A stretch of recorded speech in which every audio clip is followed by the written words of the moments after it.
Hi everyone. A little video today continuing my series on running as we get a little older is about agility, balance and coordination. So one of the things that is really drummed into us at coach school with UK athletics is that agility, balance and coordination really underpin running, and people don't often think about them. So if you think back to, when you were at school, maybe doing PE lessons, there was actually quite a lot of sneaky focus on agility, balance and coordination. The games where you had to hop in and out of hula hoops on the floor, or pick up and throw the bean bags, or run around and then stop suddenly when the teacher asked you to. All of those are working on your agility and balance coordination skills, and we kind of forget about them as we get older, and we definitely shouldn't.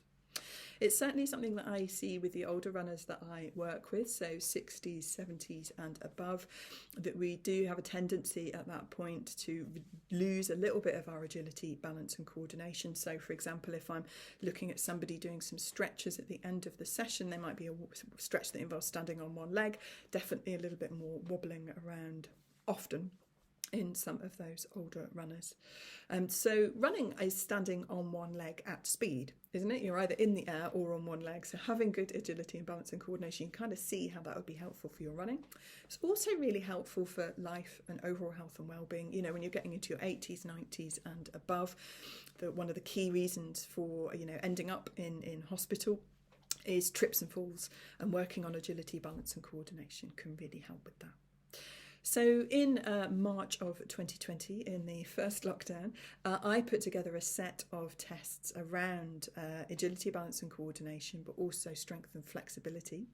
And I will, you can dig around in my YouTube channel and also on my blog on the website to find out a little bit more about those tests and see where you rank on that agility, balance and coordination front.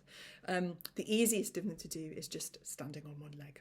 So on a nice stable flat surface, potentially even with bare feet, in your living room, stand on one leg and see how long you can do that for without too much waving of arms and wobbling around from side to side.